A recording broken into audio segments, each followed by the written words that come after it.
J'ai ici illustré un cercle, du moins tenté de construire un cercle qui va être centré en 0, 0. Et je vais utiliser cette construction-ci pour faire placer chacun des angles vus aux exemples 4.2, 4.3 et 4.3. Donc, à l'exemple 4.2, on commence par l'étude de certains angles uniquement dans le premier cadran. Je rappelle qu'un cercle est divisé en 4 cadrans. Et la convention, encore une fois, on va aller dans le sens anti-horaire. Le premier cadran est dans le coin supérieur droit.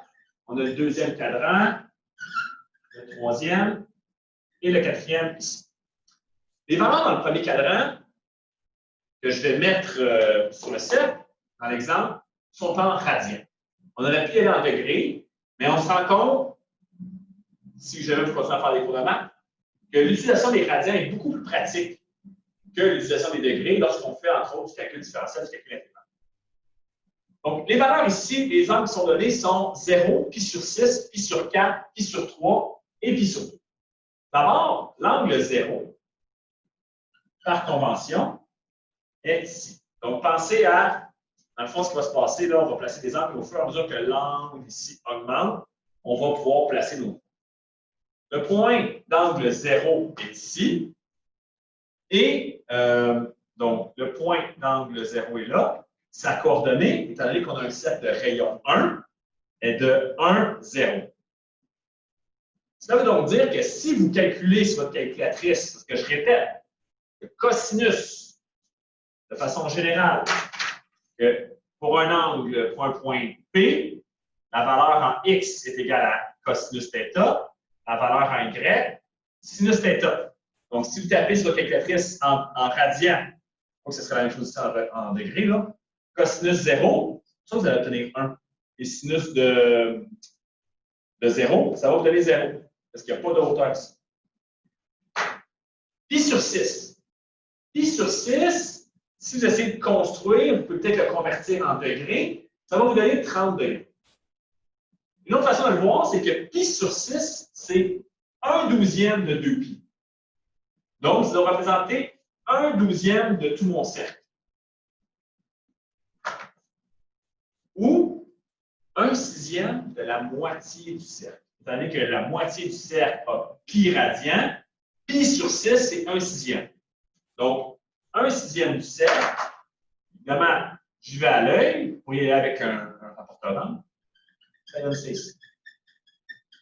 Donc, lorsque je place le point pi sur 6, ça veut dire que l'angle défini ici, l'angle θ, est de pi sur 6. Si je suis en mesure, si j'avais une règle et que je mesurais la distance entre 0, 0 et la valeur ici, c'est-à-dire la coordonnée en x, ça me donnerait cosinus de pi sur 6. Donc, quand vous donnez cosinus de pi sur 6 en radian, ça devrait vous donner racine de 3 sur 2.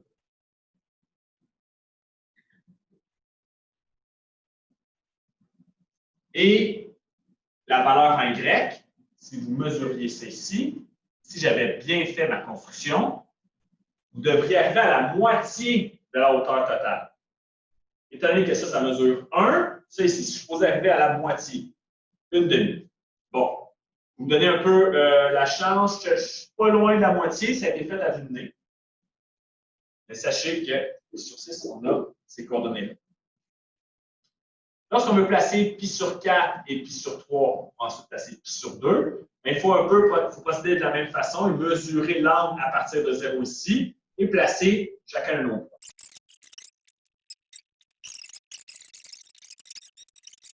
Qui est la moitié de pi, qui est le quart de 2pi. Mais sa coordonnée est facile à évaluer, étant donné qu'on voit tout de suite qu'on a en x 0 et en y, on a toute la valeur du rayon. Donc, la coordonnée du point ici va être de 0, 1. J'ai placé des points dans le premier cadran. Ces points-là, en temps normal, sont des angles qu'on appelle remarquables. Dans le cadre du cours, on va fonctionner pour des angles, pour d'autres angles que uniquement ceux-là. Donc, vous n'avez pas à vous remémorer par cœur les coordonnées. Par contre, la logique derrière le positionnement de chacun des angles est très importante. C'est d'ailleurs ce que je m'en vais faire dans l'exemple 4.4.3, où on me demande de placer les multiples de pi sur 6. Si j'ai identifié, donc ici, ce qu'on va s'amuser à faire, 4.3, c'est de placer les multiples de pi sur 6. Si pi sur 6 est ici, on se pose la question, où est 5 pi sur 6? Là, il faut toujours bien réaliser en radian. On a ici une valeur de pi radian. La moitié du cercle, c'est pi radian. 180 degrés. Si je lui enlève cette petite partie-là ici, donc une valeur équivalente à pi sur 6, je fais comme opération pi moins pi sur 6. Il faut se rendre compte qu'il y a une symétrie qui existe. La hauteur, la valeur en Y, est la même, alors que la valeur en X, elle, est passée au négatif. Mais la valeur en X ici, comme la valeur en X là, est la même. Puisque l'angle ici est de 5 pi sur 6. Donc, la coordonnée sera de moins racine de 3 sur 2. Je vous invite à utiliser votre calculatrice. Mais vous pourrez vous rendre compte que les valeurs en X pour 5 pi sur 6, la valeur X elle est négative par rapport à celle-là, mais elle est la même en Y. On peut généraliser ce concept-là. Tous les angles qui sont là, si je me disais à les exprimer dans le deuxième cadran, ce que je fais comme opération, ce serait pi moins la valeur de l'angle. Et à tout moment, ce qu'on obtiendrait, ce qu'on observerait, c'est que les coordonnées ici sont toujours positives en X et en Y, alors que dans le deuxième cadran, les coordonnées sont toujours négatives en X et positives en Y. Je continue mon travail. Dans le troisième cadran, en X comme en Y, on va être dans le négatif. Donc, le prochain point à placer, dans la famille et dans l'unité des pi sur 6, là où il y a une symétrie, serait, excusez la construction, là, serait 7 pi sur 6. Donc, si vous voyez ce point-là et vous le reflétez de l'autre côté, vous allez obtenir 7 pi sur 6. Donc là, pour bien le faire, il aurait fallu que j'aille une diagonale parfaite. Il y a un point ici environ. Je sais que 7 pi sur 6, 7 pi sur 6 est dans le troisième cadran, puisque j'ai pris la valeur de pi et je lui ai ajouté pi sur 6. Donc, le point ici de 7 pi sur 6, sa coordonnée en X et Y va être très semblable. Il va juste falloir ajuster le signe. Donc, en négatif pour le X, en négatif pour le Y.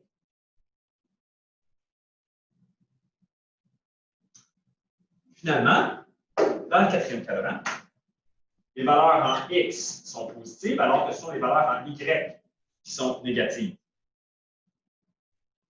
Dans la famille des pi sur 6, ce qu'on pourrait faire comme réflexion, comme façon pour trouver l'angle, on aurait ici 2 pi auquel on soustrait pi sur 6. Donc, si on fait une réflexion ici de l'angle, on veut que la valeur ici soit pi sur 6.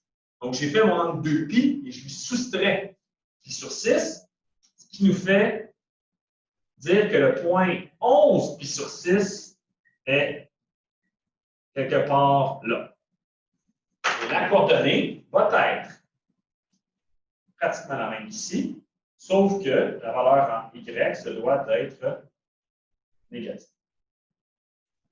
Donc, voilà pour les symétries qui existent. Je l'ai fait pour les multiples de pi sur 6, mais pour tout angle, lorsqu'on fait pi moins un angle ou 180 moins l'angle, on se retrouve dans le deuxième cadran. Si on part d'une valeur dans le premier cadran et qu'on lui ajoute carrément 180, qu'on lui ajoute pi, on va se retrouver ici. Si je prends 2 pi 360 degrés et que je lui enlève une valeur qui est dans le premier cadran, on va se retrouver dans le quatrième cadran. Et les coordonnées, elles, il faut comprendre comment les symétries fonctionnent pour chacun des cadrans. Maintenant, le dernier exemple, 4.4.4, on s'amuse à faire plus d'un tour de cercle. Cette fois, on le fait pour la famille des pi sur 3.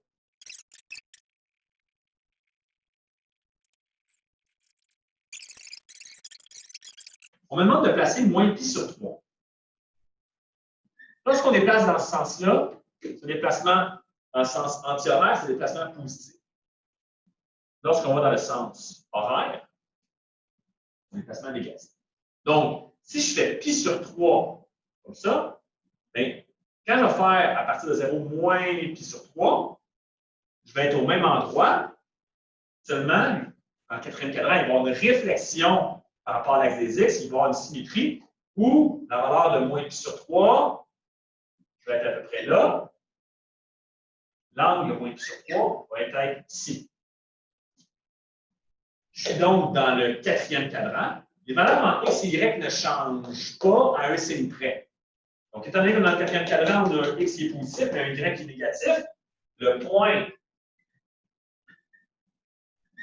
pi sur 3, moins pi sur 3, pardon, va nous donner comme coordonnée 1/2 et moins racine de 3 sur 3.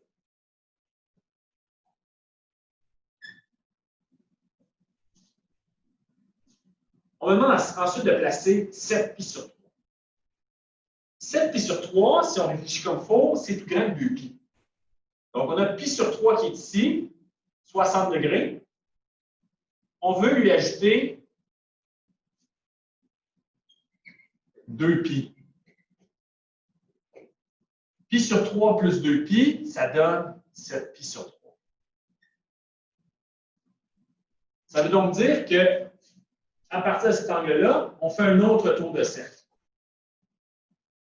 2 pi, c'est la même chose que 360 degrés. 60 degrés plus 360 degrés, je reviens au même endroit où j'étais. Donc, la coordonnée ne changera pas, le point est au même endroit. On peut donc dire ici que le point 7 pi sur 3 est la même chose, est au même endroit sur le cercle trigonométrique que 7 pi sur 3. La coordonnée ne change pas. Des tours de cercle comme ça, des multiples de 2 pi, je peux en faire à l'infinité. Plus 2 pi, plus 2 pi, plus 2 pi, plus 360, plus 360, plus 360. Je vais toujours retomber à la même place. Il en reste pour moi qu'on peut calculer son cosinus et son sinus. Finalement, 13 pi sur 3. 13 pi sur 3, il faut essayer de décortiquer. C'est combien de tours on a fait au complet, puis quel est le reste?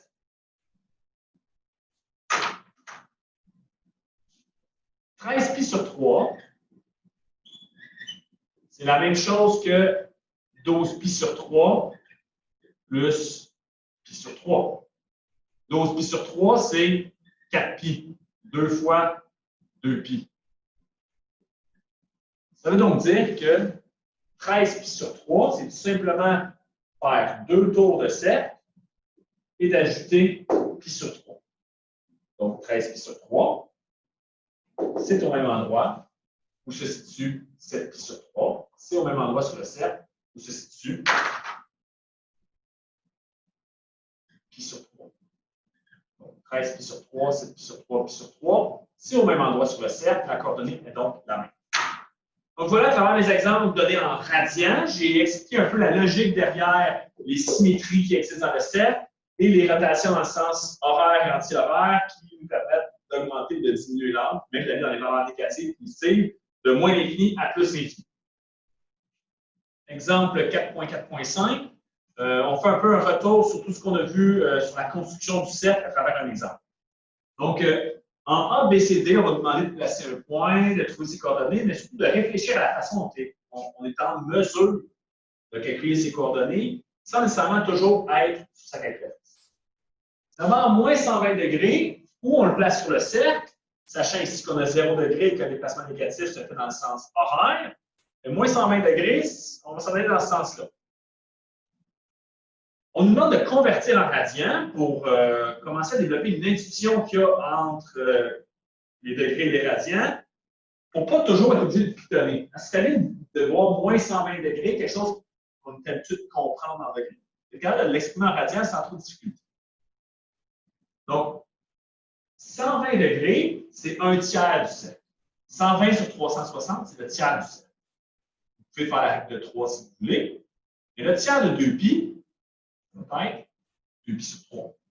Donc, moins 120 degrés, c'est moins 2π sur 3 radians. 120 degrés, sachant ici qu'on a moins 90, on a moins 180, ou encore une fois, moins π sur 2 et moins π, si on va dans ce sens-là, bien, moins 2π sur 3, c'est quelque part ici. Moins 120 degrés, c'est quelque part là. Est-ce que c'est important de le placer exactement au bon endroit? Pas tant. Ce qui est très important, c'est en mesure de le placer dans le bon cadran. Donc, c'est très important d'être en mesure de placer notre point, qu'on va appeler P, dans le troisième cadran. Puisqu'à partir du moment où on sait qu'il est dans le troisième cadran, on est facilement capable d'identifier si le X va être positif ou négatif, si le Y va être positif ou négatif également. Dans le troisième cadran,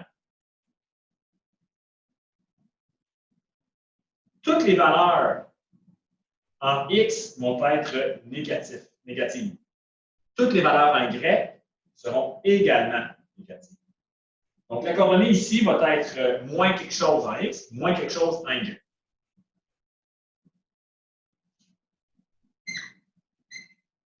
Si on avait à trouver le même angle représenté par le point P, mais au lieu d'être dans le sens négatif, on serait entre 0 et 2π.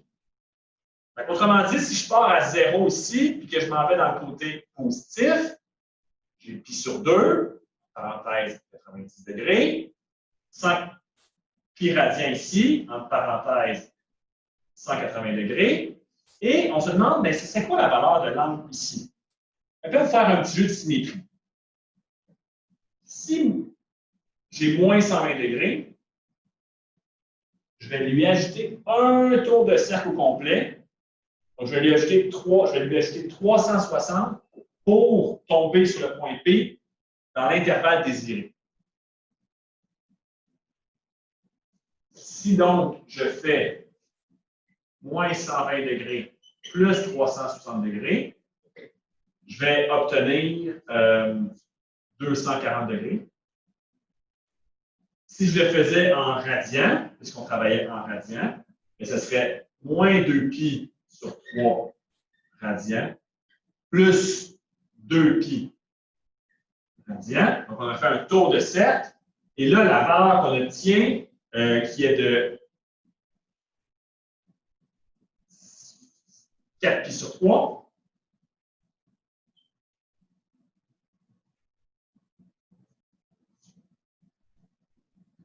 on pourrait donc bien vérifier, bien valider que cette valeur-là est entre 0 et 2π et que cette valeur-là, 240 degrés, est entre 0 et 360. Donc, le point P qui est ici, que vous l'exprimiez comme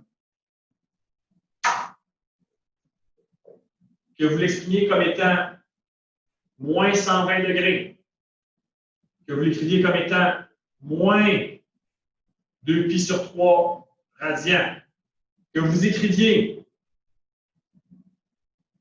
240 degrés, ou que vous écriviez 4π sur 3 radians, ce sont tous des points qui sont exactement au même endroit. Par contre, il y en a qui ne sont pas sur le même intervalle. Ils ont donc les mêmes coordonnées. Pour calculer la valeur en x et en y, donc la coordonnée de ce point-là en x et en y, ce qu'on doit faire, c'est calculer le cosinus d'une de ces valeurs-là. Si vous mettez votre calculatrice en radians, vous y allez comme ça. Si vous voulez prendre moins 120 degrés, mettez votre calculatrice en degrés. Si votre calculatrice est en radian, vous tapez moins 2π sur 3. D'accord. Si votre calculatrice est en radian, mais vous tapez moins 120, ça ne donnera pas la bonne réponse. Donc, par défaut, dans le cercle trigonométrique, on trouve nos valeurs en x, y de cette façon. Et lorsque vous calculez ça, vous allez obtenir ici Sans grande surprise, une valeur négative en x, moins de demi, et une valeur en y qui est également négative, moins racine de 3 sur 2. Racine de 3 sur 2,